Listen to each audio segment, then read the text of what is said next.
Welcome, everyone, to the Weinberg Group and Roche webinar entitled Increasing GCP Audit Program Efficiency Through Outsourcing. All participant lines will be in a listen-only mode throughout the call. However, if you'd like to submit a question or comment to the presenters, click the button marked Ask a Question on your event window and submit your question. All questions will be answered via email within a week of the presentation. To start, I'd like to turn the conference over to Mr. Antos. Mr. Antos, please go ahead, sir.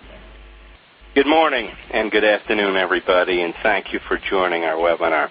I'm Jeff Antos from the Weinberg Group, and I'll be moderating today's session on increasing GCP audit program efficiency through outsourcing. The Weinberg Group is a regulatory and scientific consulting firm serving pharma, biotech, and device clients. We're based in Washington, D.C., with consultants worldwide. I know you're really going to enjoy our speakers today, and I'd like to take a moment to introduce them. Our first speaker is Carol Bognar, the Weinberg Group's Senior Director for Good Clinical Practice Services. She's an experienced regulatory professional with broad quality assurance background, including over 15 years in clinical auditing. She has performed more than 300 GCP audits and has vast experience in monitoring, project management, SOP review, pre-FDA inspection, training, and mock regulatory inspections. Her international experience includes consulting in Latin America, Australia, South Africa, Europe, and Canada.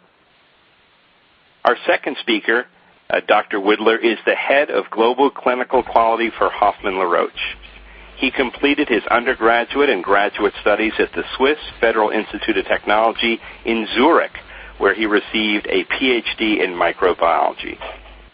Dr. Widler joined the QA department of Hoffmann La Roche in 1993, and in September 1997 was appointed International Head of QA. He recently served as a member of the board of DIA in Europe. He's a speaker and advocate for increasing clinical trial efficiency, and I know you're going to enjoy his presentation. I'll now turn it over to Carol. Thank you, Jeff. Hello, everyone. I'm really excited to have this opportunity today. I have known Bayat for years, and he is always interested in change and looking for ways to make things better in the area of clinical quality. I wanted to personally thank Bayat for sharing his time and vision with us today. We wanted to discuss the need and benefit to global industry collaboration and how this can lead to increased efficiency, reduce costs, and most importantly, better clinical decisions and outcomes. I will be walking us through different types of outsourced relationships and levels of auditing efficiency, and then we'll turn it over to Bayat, who will discuss collaboration in greater detail. On slide 4, I think we can all agree on the first 3 bullets on this slide, and that is there is greater regulatory risk, there is a heightened scrutiny on current clinical trial quality and oversight, and this serves as both a reference point and incentive for us to band together for solutions. Obviously, this is becoming more important on a global scale. There are a variety of auditing models, and with that, wide swings in performance and quality of the actual audit and the report. On slide 5, we have here 4 different auditing models or structures which we have delineated for ease of understanding, but any can be a hybrid of more than one. So up in the upper left, you have the CRO conducting audits. There is a high level of knowledge because the CRO is often also managing and monitoring the clinical trial. Now, this can lead to the perception of a conflict of interest or the fox guarding the chicken coop syndrome. And this may also result in relying on one single vendor. In the upper right, you have the sponsor conducting their own audits, which gives you high levels of ownership and control, but this may present a resourcing issue and challenge, and for some, a lack of independence. In the bottom left, the sponsor hires contractors or independent consultants who have a high degree of independence, but this may lead to a management burden for the sponsor, as well as potential inconsistencies in report writing, in the classification of findings, etc. In the bottom right is where the sponsor hires a third-party vendor, which leads to the highest level of independence, minimal sponsor burden. It maximizes consistency, and this may also lead to reliance on one single vendor. Selecting a specific model will really depend on how many audits you are doing. In my experience, if you have increased volume, for example, greater than 50 audits, you will most likely select the first model with CROs conducting the audits, or the last model where you hire a third-party vendor. On this next slide, we have here tiers of 4 different levels.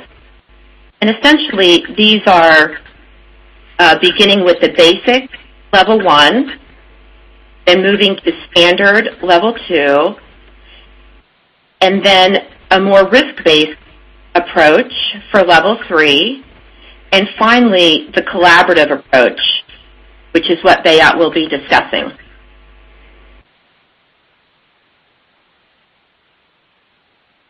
On slide 7, we go over the first level of audit, and this is meeting basic requirements to satisfy the regulatory authority on paper, or ICH 5.19. This is the bare minimum.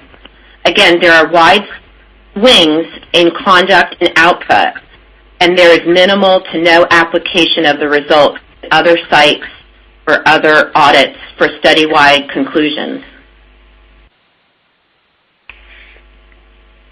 In this next slide, we call this level standard because this should be your minimal level, where value is added with strategic planning sessions, training, project management, and the use of local auditors that understand the norms, cultures, language. At this level, you can target problem sites, countries, regions, different therapeutic areas to get the best value from your audit.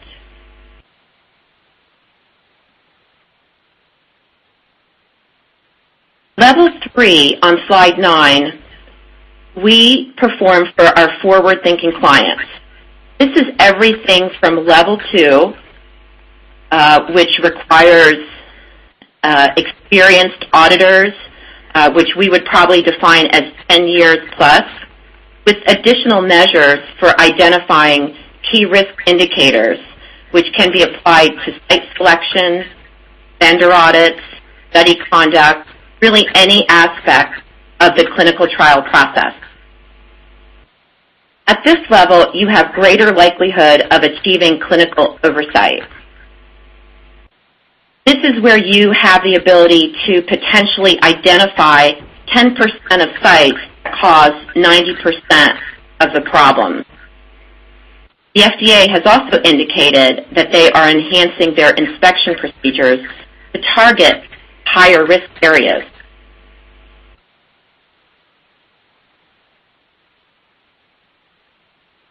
And on this next slide, this leads us to level 4, the collaborative approach, or the highest level, where we are sharing information for a true competitive advantage. When discussing sharing of information, I often think of the Dr. Borison and Diamond case, where these researchers were conducting clinical trials for years for dozens of sponsors before a whistleblower, actually a study coordinator from the site, became involved, and eventually both were convicted of research fraud and debarred. This really highlights and showcases the need for us to have a better approach. At this point, I'd like to turn it over to Bayat who can further discuss collaboration, what it really means, and what value we can gain from it. Eyas? Thank you very much, Carol, and good morning, good afternoon, everybody. And let me then just dive into some real data. On this slide, it's not a coincidence that I use the term of risk universe, quality risk universe, rather than quality assurance universe, and also that on the left column I speak or I write about risks and not about compliance. If we take a risk-based approach, we basically have two dimensions. One is safety of processes, safety of patients and their integrity, and the other dimension is data integrity, what is nothing else than the integrity, the safety of future patients. And that's really kind of, what should drive the endeavors in the area of quality, in pharmacovigilance and in GCP. Now, if we take a company like Roche, we have less than 10 headquarters sites, but we already have about 140 affiliates, and at any time we work between 1,000 and 2,000 contractors, service providers. This can be full-service CROs, specialized niche service providers, IVRS, labs, anything. And at this time, we have more than 30,000 active sites. So if you take this all into consideration, that at any time we have about 35 to 40,000 units that are relevant from a quality perspective and from a risk perspective. If you compare to that the number of audits we do per year, 400 more or less, then this very nice number. 400 number is a pretty impressive number if you do some benchmarking across the industry. But if you compare it to the 35,000 units, your audit coverage is down to less than 2%. So not very much. Or in other terms, I know something about 2 entities, but I know very little, if anything, about 98 entities in that context. So what do we need to move to? If we move to the next slide, we need to move quality assurance to an integrated quality management system.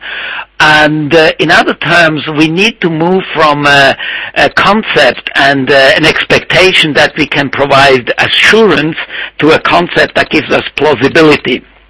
Plausibility that we have a system that delivers, that does not put patients in danger, impact on their integrity and the data integrity. In such a world, the quality management is what I call an intelligence game. An intelligence game in the sense of that I need to leverage data that is available, interpret it in the right way, and then to draw my right conclusions from a quality standpoint.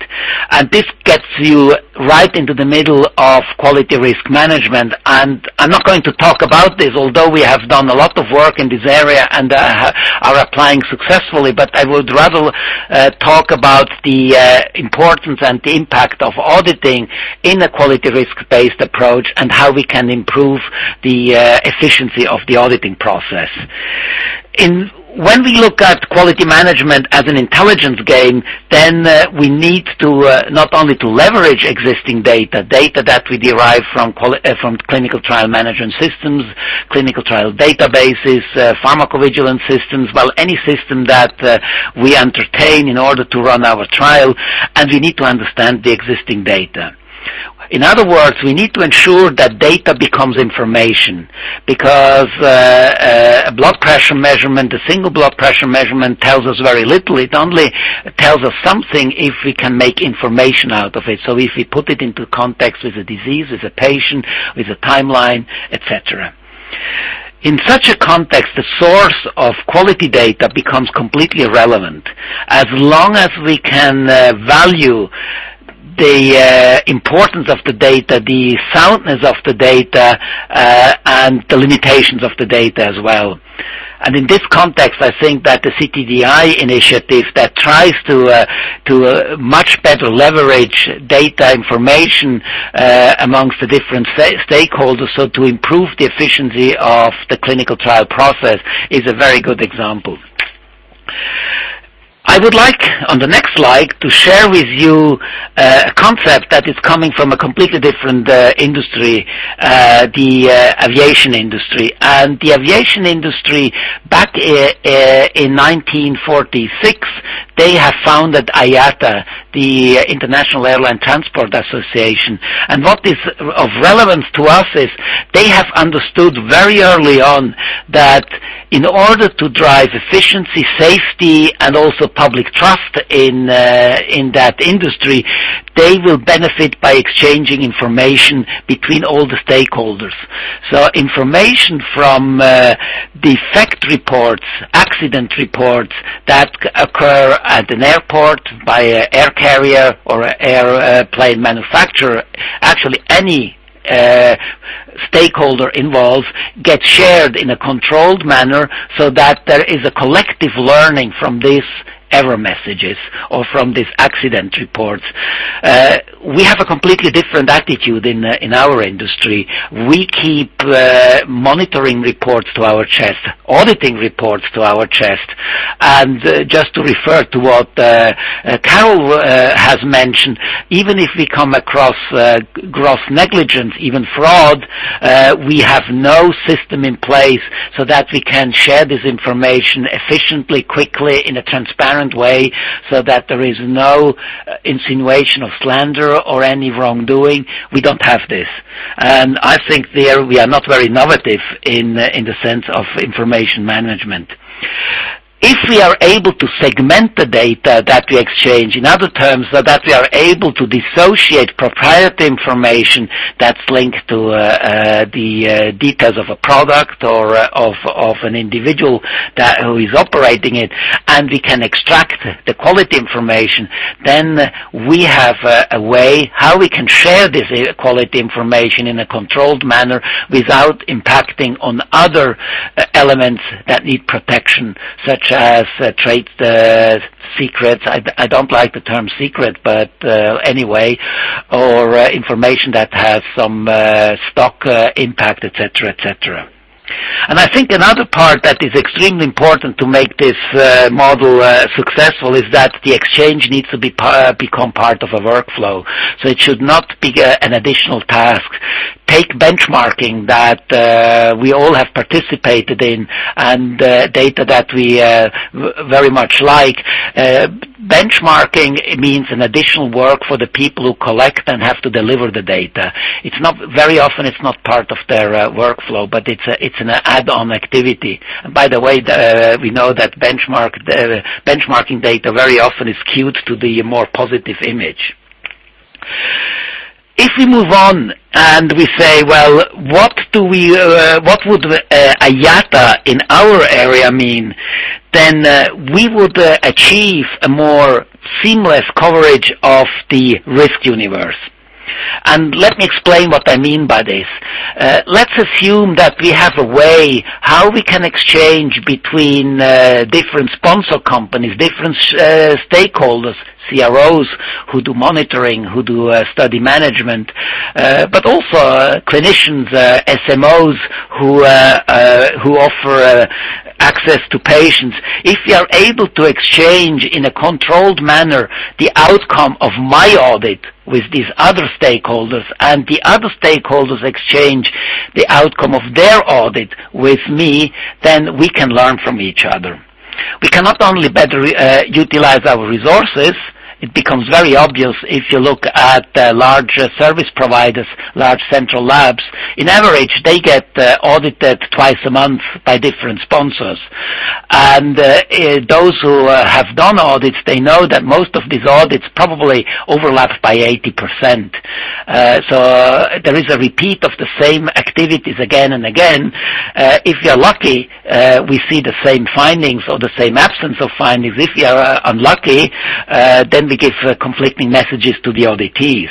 So it's pretty obvious that if we find a mechanism how we can share an audit done by a qualified auditor of, let's say, a big lab with other stakeholders, then we can avoid that there is a re-audit by these other companies. Saves energy, time, money with the sponsor, but also with the auditee. If we move on, what we need to be very clear is that such a IATA in our domain does not mean that we would relinquish our decision making. If I rely on an audit that's done on the Superlab, for instance, Carol does this audit for a company Z, and then I have access to this report, and I use this report to decide whether I want to enter a contractual agreement or not. The decision whether the information I receive through this shared audit outcome information stays with me. It's my decision whether this is enough information or not, whether I need to do some additional due diligence because I might need a very specialized service. So also if then with the knowledge of hindsight, I have difficulties with Superlab as a service provider, I cannot go to Carol and blame her that her audit wasn't comprehensive enough. It was my autonomous decision to accept that as one of the elements of the decision-making process. Very important, it will never be the only element. It will be one of the many elements that we use in order to come to a decision. And I think that's the interesting part when we start sharing audit outcome information. We do not need to share the entire audit report. I simply need to share the conclusion whether I have a major finding that is of relevance to me or whether I have no major findings. If we miss any minor findings, this is not going to be what I call a showstopper. And this is true because and this is only true if we operate in an environment of quality risk management where we care about quality risks and not so much about the black and white of compliance. Compliance is always black and white. If I am 5 minutes late, then I have a problem. Then I'm not compliant, I'm late. If I'm 5 minutes late and I'm missing the train, then I have a real problem. If I'm 5 minutes late but I still catch the train, then I'm simply late. And that's I think it's very important to understand that in compliance we talk about black and white. In quality risk management, we have to quantify what this non-compliance means. And so therefore, if we adopt the principle of quality risk management, I can start using information that I receive through this channel, the exchange of audit outcomes, as part of my own decision making, and it enriches my decision making, because if we go back to the numbers I showed you, I can do 400 audits per year. Now if I'm able to have access to the 100 audits that company Z is doing, the 50 audits that the company Y is doing, and the 150 audits that company P is doing, then my coverage, my universe becomes much bigger. Of course, not all of this audit information I'm are of significance to me. They might cover CROs that I'm not using. That's fine, but then it doesn't bother me. But I might have access to information of niche providers for me that have a much lower priority on my auditing list, because with my 400 audits, I need to cover the most important targets, and therefore, and through that channel, I can get insight on service providers, partners that otherwise I would have no clue about. What is very important, if we detach the audit outcome information from the actual audit report, and on top of this, we also allow that the reports are exchanged in an anonymous way. In other terms, if I don't need to know who company or what company Z, Y, or P is. I just need to know that this is a company that has done the audit according to a standard that is acceptable to me. Then I'm even able to compare internal audit findings, systems audits, and then basically we get a benchmarking exercise that's running, and that's purely driven out of my audit activities with no additional work, and it reflects the truth, because I cannot tweak it to make it look better, because I want to appear to be the star on the block. Now, how can this work in practice? So let's move on to the next slide. What do you need in order that this can work? You need a neutral partner who basically acts as a honest broker who manages the information that's shared with the partners. So on one hand, you have sponsor companies, companies who introduce audit information, audit outcome information. On the other hand, you have the auditees. And in the middle, you have an honest broker who manages the relationship. And the first level where you can manage a relationship is on the actual management of the outsourcing of audits. And let me refer to an experience we have started with Carol's former company, and we still continue today. We have started to outsource in a very strategic way basically all of our routine site audits. And we did it in a way that it's pretty different from many other companies. What we did is we gave them a long list of audits to choose from that was structured according to certain criteria, and we left it then to the CRO who did these audits on our behalf to pick the exact date and the exact location of the audit. And this model allowed the CRO to optimize the use of their own resources, and in exchange we got a much better price. So we could do with the same amount of money, we could do more audits. This model can be extended to multiple players who offer audits. And if you start kind of combining the audits with other sponsor companies, with different auditing and auditors, then you can realize a degree of economy of scale that's much, much bigger. In other terms, if I need, within the next 3 months, 5 audits in Brazil, and I can combine that with 2 audits of another company also in Brazil, and perhaps 3 audits of still another company also in Brazil in the same time frame, we can share travel costs, travel time, and that then basically reduces the cost of my audit. If you move to the next slide, what then can then really become attractive is when you start also sharing the outcomes of these audits.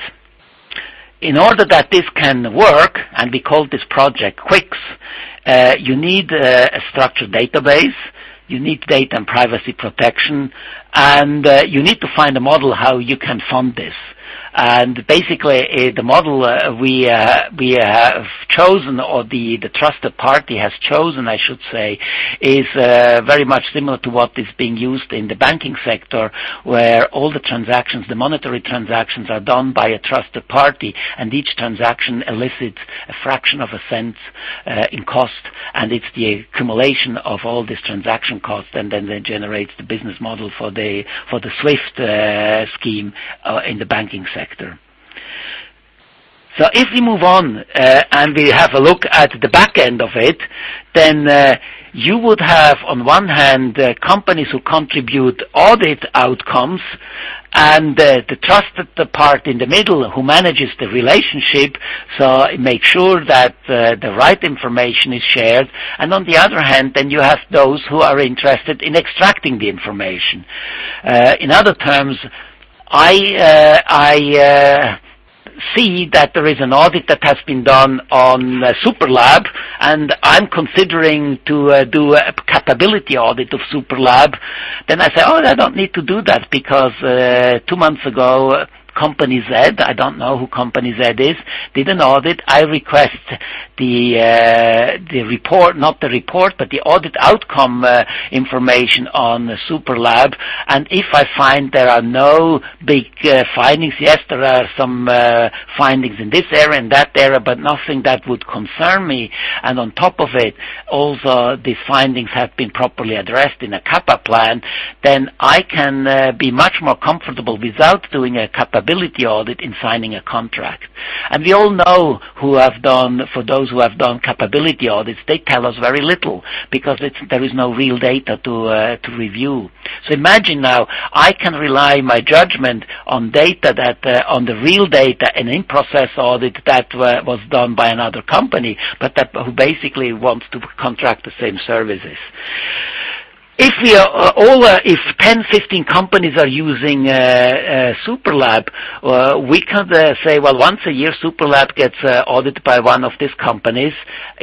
There's no need I do it. I can rely on other companies' outcomes, and in a risk-based approach, because I also monitor performance of this lab with other means, I can enrich my conclusions that I derive from my monitoring activities, from my quality risk management activities, with the in-depth review done through an audit by another company. So that's, in a nutshell, is the concept.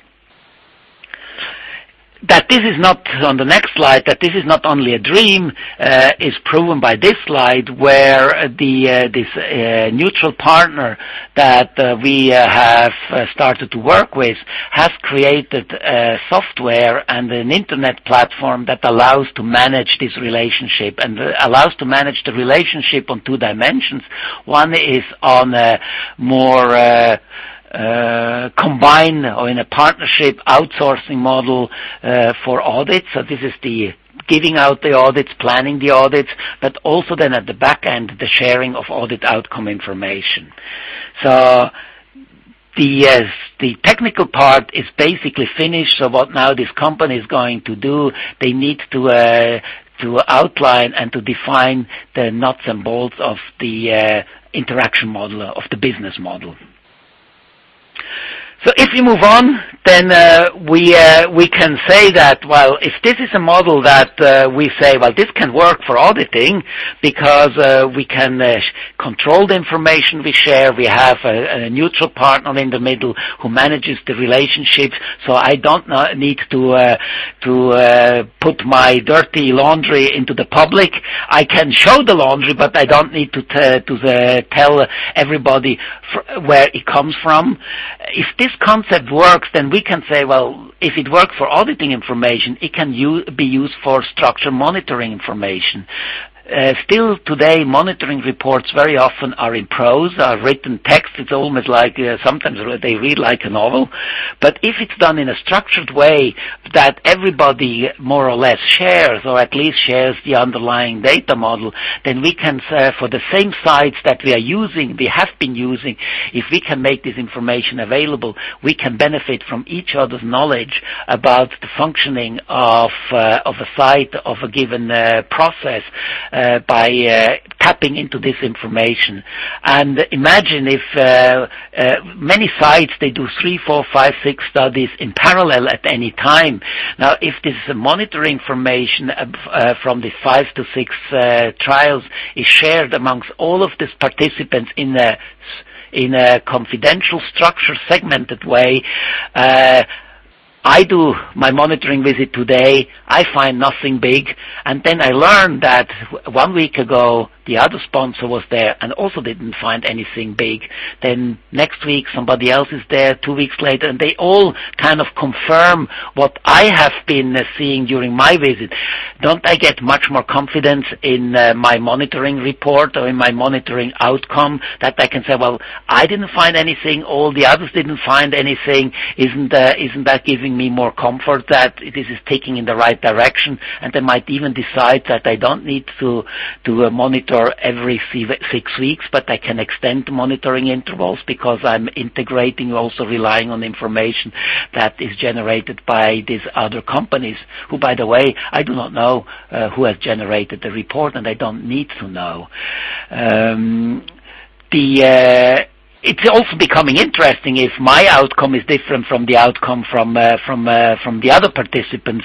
Then we'll have a very interesting discussion, perhaps internally or perhaps also with the investigator. Why do I have problems when nobody else has problems? And then the problem or the root cause of the issue could be with myself and not with the third party. We could use such a scheme to exchange quality risk management data, KPI data, counterfeiting, etc., etc.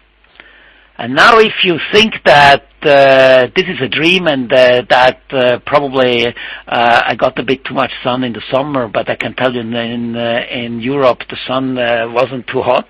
We didn't see too much. It was more the rain. I was fascinated to see what's happening in a highly competitive field in preclinical and clinical research in the Alzheimer field. There, under the leadership of NIH and with a very strong contribution from Lilly, they have created a network, a consortium, where they share information about biomarkers, clinical data related to biomarker in the Alzheimer's disease. And this has started because they realized if everyone works in his little world, they will not make as much progress than if they were pooling all the information together, and they were kind of, leveraging each other's insight and contribution. And of course, one day one company derives a benefit, but the next day it's the other company who derives a benefit. And if it works in this highly competitive field, in discovery, then I really ask myself, why shouldn't it work in an area such as compliance, quality risk management, where we are not so much, where we don't have really competition going on. And actually, a quality problem for one company, for one hospital, for one CRO can very quickly become the problem for an entire industry. So let me stop with that and turn it over again to Jeff. Beat, thank you very much. That was really, really interesting and exciting. One of the big question is, how do we make this happen? And it's good to realize that we have to overcome certain barriers, and both Carol and Beat have alluded to some of these and mentioned some. The first is that the reluctance of sponsors to share information. And so we need to overcome that obstacle. And then the second is, how do we organize this? Beat has, I think, a good start with what he has done in terms of creating a software platform, et cetera. There will remain organization that needs to be done in terms of specific agreements with companies and getting down to the details of contracts, et cetera. Another aspect is we have to realize that we have a diversity of therapeutic areas, so that there'll be a lot of savings and common understanding within individual therapeutic areas, and we'll have to organize in that manner. And then finally, with any large project, there's inertia, so that people have done stuff a certain way for a long time, and it'll require quite a bit of energy to overcome that. So I think as we embark on this, these are the impediments. These are the things that we'll have to overcome. But the benefits of collaboration have been mentioned, and I'll review some of the highlights here. We talked about lowering the cost per audit, and then also compressing the time required, compressing the timeline, because as audits are shared or conducted in parallel, the timelines will be compressed for the audit programs. Another huge benefit is increasing site-specific knowledge of key factors, because in the present situation, what we're commonly dealing with is many, many individual data points. And in the future that we're envisioning, we'll be saving, storing, and sharing data on audits and deriving knowledge from that as well. We'll be able to select the best sites, because on the basis of the knowledge that we've derived on the PIs and sites, the sponsors will be able to have a better selection process. And then, and Beat has alluded to this or talked about this, is deriving more relevant information from this. Again, the idea of taking numerous individual data points and connecting the dots, if you will. Now, how do we implement this? Well, Beat is doing some great things here. But overall, I think there are three models. One is a central authority. An independent central group provides organization to the concept. A second possibility is that a group of pharma companies band together to provide organization and buying power and create agreements along those lines. A third option, and maybe the easiest option, or an option that has a lower barrier, is unilateral. So a provider of GCP services gives discounts and incentives for working in a collaborative manner. And Beat mentioned that's already happening with some companies that are ordering discounts or offering discounts when audits can be co-located. And so this is something that I think we'll see more of. Why is now the right time? Feels like the right time. Well, the market has grown. I've looked at a variety of estimates for market size, but I think conservatively there's more than $100 million worth of audits done annually. If we can include the audits that are done within sponsor companies, it could be as high as $500 million. There are few geographic barriers, so the clinical trials are run by the top companies all over the world. And many companies use the same or similar sites within specific therapeutic areas. Also, we see standard objectives. So, and Beat spoke about this in terms of looking at a top-line analysis and top-line data from audits. We see U.S.-EU convergence about what is expected from audits, so that slowly we see standardization occurring, which really facilitates this whole concept.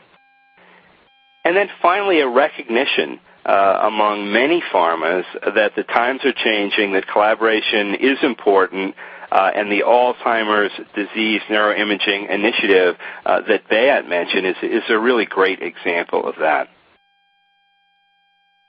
So I'm going to turn it over to questions. We have a number of questions here that I would like to pose to our presenters.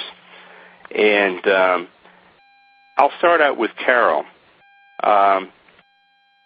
Carol, is auditor independence a real concern? In other words, are audits conducted by sponsors or CROs considered to be adequately independent?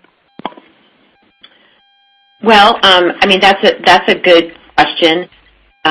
Typically, to mitigate the concern of the appearance of any potential conflict of interest, we do have clients that insist on outsourcing all quality assurance and GCP audit activities to, for example, a third-party vendor. In addition, some clients prefer that we use our own SOP or our own investigator report template to ensure further independence from the sponsor or CRO activities. But having said that, the FDA does not have any specific regulations related to quality assurance units for clinical trials. Okay, thank you. Here's one for Beat. What's the best estimate regarding the timeline for the development and establishment of the IATA program for pharma? Yeah, that's a good question. I mean, whenever you involve IT, you get surprises. But the good news is, as I mentioned, is as of today, basically 80% of, or more than 80% of the programming has been completed. And what remains to be done, but that's also not an easy task, is to come up with all the business rules to make it work. And my recommendation, or even request to the partner was, well, do your homework completely, so that when you start talking to participants, possible participants, you have very good answers for their questions. And to answer your question more precisely, I would expect that they will be ready towards the end of the year. Okay, thank you. Great. One for Carol here. You mentioned that the FDA increasing scrutiny, regulatory agencies increasing scrutiny of clinical trials. Are there numbers or data that demonstrate that? Yes, there's an unprecedented focus right now on enforcement and data scrutiny. There's been a lot of headlines, a lot of information out there. The number of warning letters has significantly increased, I believe, to over 100 issued by FDA's CEDAR in fiscal year 2009, which is up significantly from 2008. So I think we're going to see continued highlighting of issues and enhanced scrutiny. Okay, thanks. Bea, here's one I think that's for you. What would be the cost to join the membership to share audit reports, results? Or if not interested in joining, what would be the cost to buy specific reports and results? Well, to be honest, I cannot really give you an answer because, we are not going to own or to to be the drivers of this platform. And for very clear reasons, it cannot be associated with a pharmaceutical company. So that will be the task of an independent broker, and he will not, or they will, of course, be responsible for setting the scheme. However, we had long discussions about the pricing model, and one of the reasons also why we moved ahead, we said, well, one of the biggest investment costs to get it started is to build this IT platform. And if we can provide some almost venture capital jump-starting the project, then the joining, the adoption becomes the more on a transactional basis. In other terms, if you the model that they are going to pursue is if you provide information, if you give information, you get sort of credit points, like with an airline. Yeah. And if you then extract information, you have to use credit points or miles or whatever you want to call it, perhaps audit miles or something like this. And that means that those who contribute a lot, they can also extract as no cost a lot, and those who cannot contribute because of size or whatever it is, they still have the possibility to extract information by paying, and this payment then of course goes back into the maintenance of the tool, what again makes it more attractive. And really the model that they have been looking at is the SWIFT model and the banking sector, where if you remember 20-30 years ago, every bank had their own IT system to manage payments with all the interface problems, until they realized, well, let's do it by a third party who does it for all of us, and then each payment elicits a very small cost, but it's still much lower than if we do it ourselves.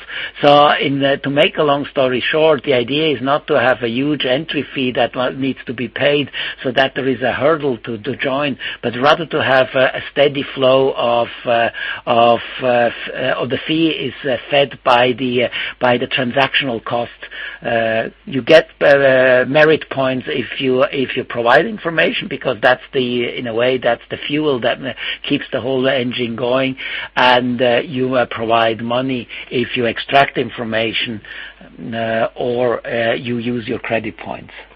That's really interesting, and some of the public contact management databases are operating with that model now as well. So there's some other precedents, but I think that's great, because for sponsor companies, for many of them, it would be there would be very minimal cost. They would get credits for sharing, so that's very interesting. Carol, one for you here. Short of the collaborative auditing model, what's the best way to increase GCP auditing efficiency? Well, the answer to that really depends on your business model, the number of audits that you desire, and really what your goal is. We've talked about that those audits done in Brazil. If you have a few there or a few in India, maybe you would select the model where you have subcontractors.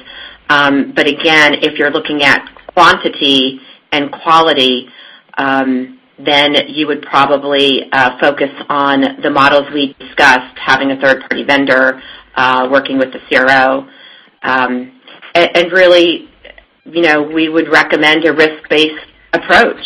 I think the time right now is consistent with what the FDA is doing and how they're focusing on the quantitative risk-based compliance approaches and really targeting the high-risk clinical trials, such as those involved with vulnerable populations. and really looking at historically problem areas, and that's adherence to the protocol, meeting eligibility requirements, correct adverse event reporting.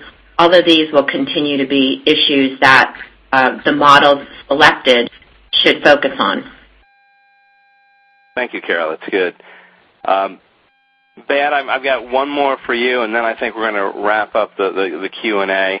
One of our listeners asked, how do you propose mitigating the varying degrees of auditor scope, auditor experience, and severity criteria, in parentheses, which is usually a proprietary risk model for each company, when trying to get real information from audit reports that might be shared between companies in some of these models?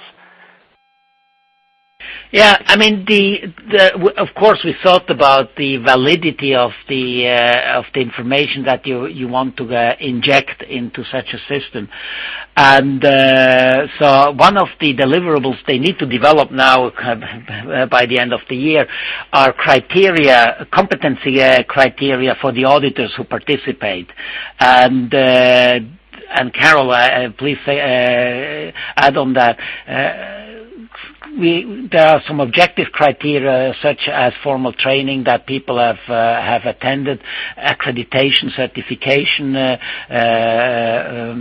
ISO 9000 accreditation, but then also the number of audits they have performed in a given area.